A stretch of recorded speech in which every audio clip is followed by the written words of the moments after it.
Morning बच्चों, आप सभी का मेरे क्लास सिलेबस गाइडेंस में स्वागत है। आज हम पढ़ेंगे एवोगाड्रो नंबर। एवोगाड्रो नंबर आप सबको ही जानते हैं, तो चलिए बिना देरी किए हम एवोगाड्रो नंबर को शुरू करते हैं पढ़ना।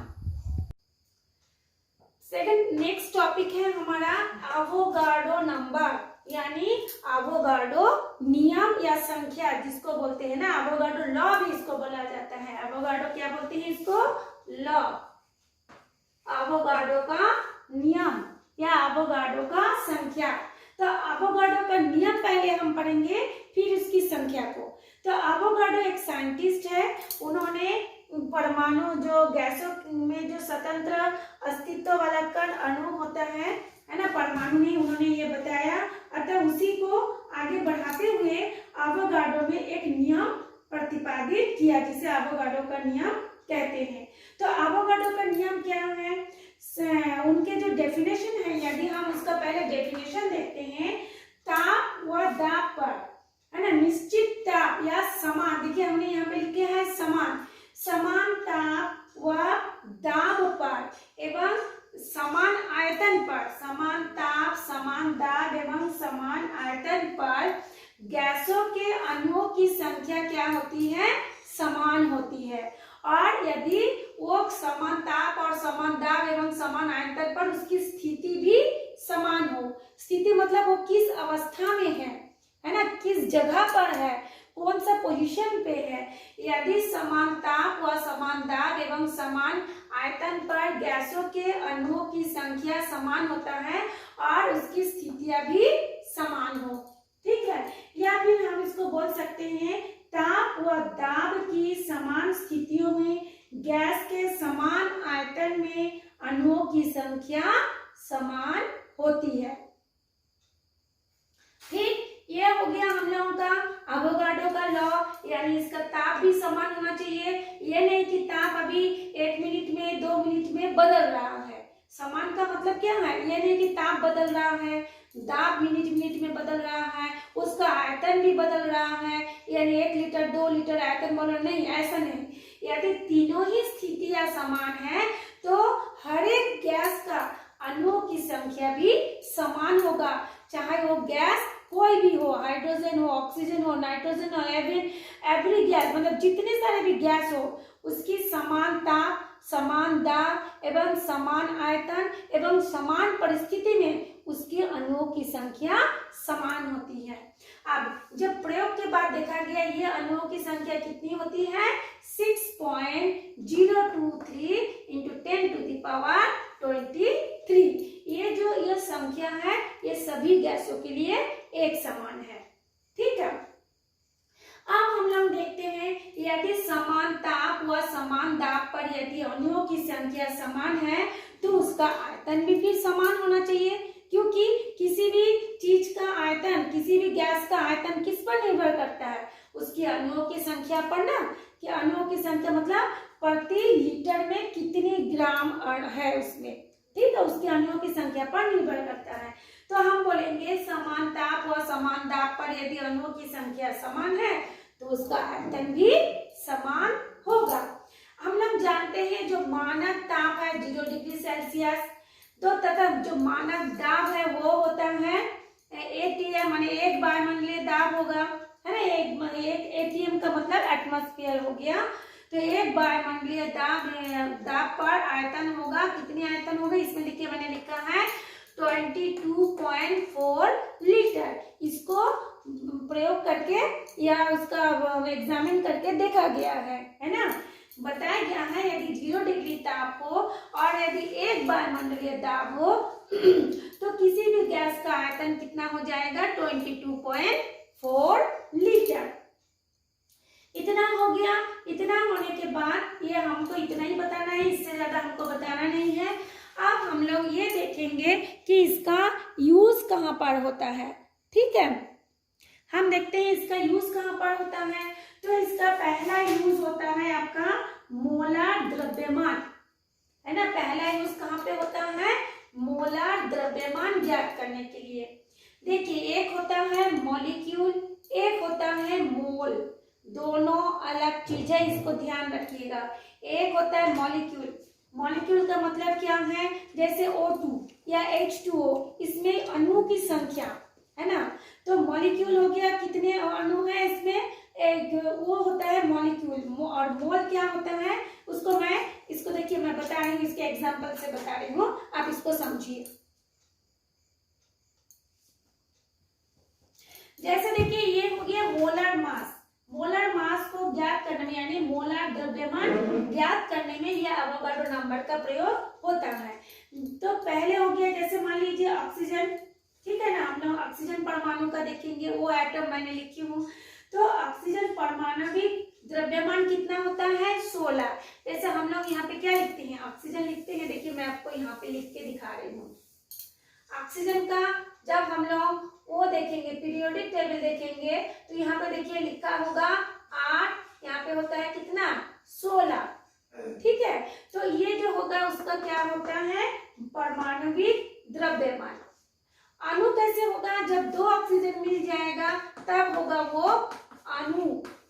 परमाणु मिल करके अणु बनाता है, तो ये होगा परमाणविक द्रव्यमान। जब हम दोनों को जोड़ देंगे तब होगा आणविक द्रव्यमान। तो ठीक है, ऑक्सीजन का परमाणविक द्रव्यमान होता है 16, ठीक है। तो ऑक्सीजन परमाणुओं का मोलर द्रव्यमान कितना हो जाएगा, देखिए हम लिखते हैं, अभी इसको मैं मिटा दे रही हूँ, आपको मैं बता रही हूँ मोलर द्रव्यमान कितना होगा, इसको मैं मिटा के बता रही हूँ। तो ऑक्सीजन परमाणु का परमाणविक द्रव्यमान कितना हो जाएगा, 16 यूनिट हो गया, है ना, म्यू हो गया। उसके बाद उसका मोलर द्रव्यमान कितना होगा, मोलर, मोल लिख दे रही हूँ, द्रव्यमान का द्र लिख रही हूँ, मोलर द्रव्यमान होगा 16 ग्राम प्रति क्या होता है, 16 ग्राम, है ना, प्रति लीटर में हो जाएगा, है ना, मोल इनवर्स हो जाएगा इसका, 16 ग्राम मोल इनवर्स कर देते हैं इसको, या प्रति मोल भी लिख सकते हैं, या प्रति मोल को हम लोग देखिएगा किसी किसी बुक में ऐसा दिया रहता है 16 ग्राम फिर मोल इनवर्स, ये -1 को इनवर्स 1 बोलते हैं। यानी कोई भी चीज जब ऐसे बटा में लिखा होता है, ऐसे 16 बटा मान लीजिए 2 है, तो हम जब ये 2 को ऊपर में ले जाएंगे तो 16 इनवर्स 2 हो जाएगा, ठीक है, ये अकॉर्डिंग टू मैथ्स रूल। तो इसको 16 ग्राम प्रति मोल यानी 16 ग्राम मोल इनवर्स हो गया, ठीक है। तथा इसमें ये जो 16 ग्राम मोल इनवर्स है, इसमें अणुओं की संख्या कितनी होगी, वही वाला जो मैं अभी बताई हूँ 6.023 इंटू 10⁻23 होगा। हम लोग एक और एग्जाम्पल देखते हैं। देखिए मैं एक और एग्जाम्पल आपको बता रही हूँ, अगर ये क्लियर नहीं होगा तो दूसरा बताते हैं। मान लीजिए H2O है, तो यहाँ पे तो ये परमाणु नहीं है, क्योंकि परमाणु कब रहता है, जब वो अकेले है। यहाँ पे क्या होता है, हाइड्रोजन का 2 परमाणु ऑक्सीजन के 1 परमाणु मिलकर के क्या बना लिया, अणु बना लिया है ना। अब हम इसका क्या देखेंगे, परमाणु द्रव्यमान नहीं देखेंगे, अब हम इसका आणविक द्रव्यमान देखेंगे। तो आणविक द्रव्यमान को देखने के लिए पहले हाइड्रोजन का द्रव्यमान कितना होता है, 1, तो 2 हाइड्रोजन है तो 1 गुना 2 प्लस ऑक्सीजन का द्रव्यमान अभी कितना बताए हूँ 16, यानी इसको हम जोड़ेंगे तो 2 एकम 2 प्लस 16, तो कितना हो गया 18 हो गया, ठीक है। इसका यूनिट लिख देते हैं, 18 हो गया। अब इसका मोलर द्रव्यमान हम क्या कितना लिखेंगे, मोलर द्रव्यमान हम क्या लिखेंगे, यदि हम मोलर द्रव्यमान लिखेंगे या पूछेंगे तो आप लोग लिखेंगे मोलर द्रव्यमान बराबर होता है 18 ग्राम मोल इनवर्स, ठीक है। और इसमें भी वही बोलेंगे कि इसमें भी अणुओं की संख्या कितनी होगी, ये 6.023 इंटू 10⁻23, इसमें भी इतना ही था, इसमें भी उतना ही है। ये एग्जाम्पल को ध्यान से सुनिए, पहले भी कितना था, जब परमाणुविक द्रव्यमान था तब भी उसमें अणुओं की संख्या इतनी थी, मतलब परमाणुओं की संख्या इतनी थी। जब ये अणु बना तब भी इसमें उसकी संख्या कितनी है, इतने ग्राम है ना, इसमें इतने H2O अणु होते हैं, यानी जल का मोलर द्रव्यमान इतना है तथा इसमें इतना अणु होते हैं। परमाणु बोलेगा तो परमाणु लिखेंगे, अणु सब रहेगा तो अणु लिखेंगे। इसमें भी उतना ही होगा 6.023 इंटू 10⁻23 अणु है। इसके अलावा आप एग्जाम्पल और भी ले सकते हैं, NaCl का ले सकते हैं, किसी का भी आप लोग ले सकते हैं। NaCl का होता है 58.5 ग्राम मोल इनवर्स, है ना। इसमें भी 6.023 इंटू 10⁻23 NaCl की इकाइयां है। तो ये था हम लोगों का खुद एक एग्जाम्पल। दूसरा एग्जाम्पल देखिए मैं बता रही हूँ। दूसरा जो एग्जाम्पल है, दूसरा उपयोग होता है मॉलिक्यूलर वॉल्यूम या मोलर वॉल्यूम। मोलर होता है volume, molar volume. Molar volume का मतलब क्या होता है? मोलर आयतन। मोलर आयतन क्या करेंगे हम लोग जानते हैं, STP यानी standard time and pressure. Standard time एवं प्रेशर पे क्या हो जाएगा, हाइड्रोजन का हम लोग घनत्व जानते हैं, ठीक है। तो इसमें 1 ग्राम हाइड्रोजन द्वारा घेरा गया आयतन कितना होगा? 1 ग्राम हाइड्रोजन के द्वारा घेरा गया आयतन हाइड्रोजन का होता है 1/0.0000 कितना हो गया, 1 2 3 4 होता है 09 मिली लीटर होता है ना। तो 1 ग्राम हाइड्रोजन का घेरा गया स्थान आयतन। वॉल्यूम का मतलब क्या होता है? आयतन। आयतन का मतलब क्या होता है? वो कोई भी गैस कितना जगह घेरा है ना, कितनी स्थान को वो घेर के रखता है, वो होता है उसका वॉल्यूम।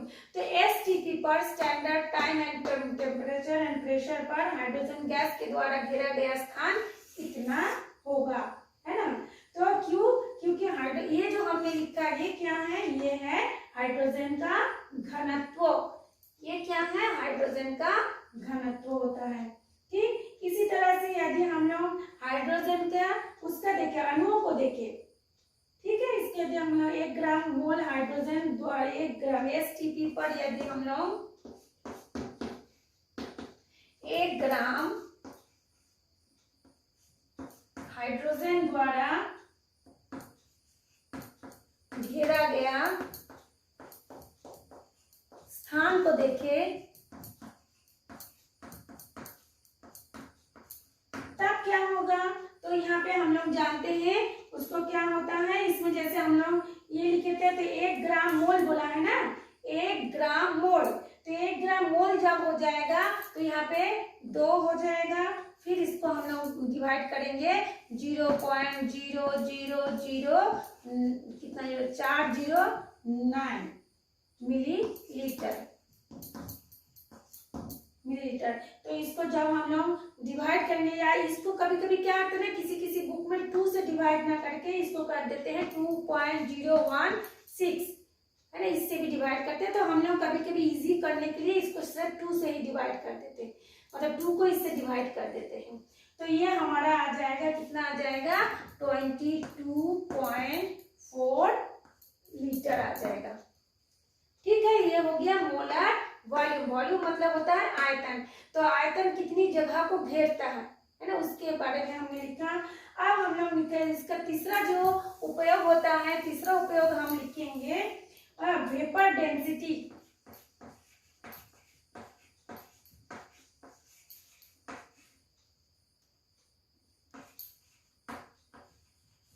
वेपर डेंसिटी का मतलब होता है वाष्प घनत्व।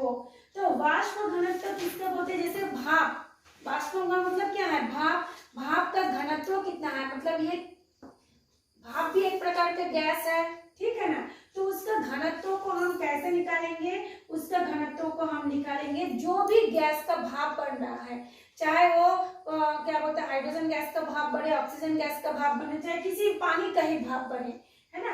तो किसी भी गैस का जब वो भाप बनता है तो सबसे पहले हम वाष्प घनत्व जो वेपर डेंसिटी होगा वो क्या हो जाएगा?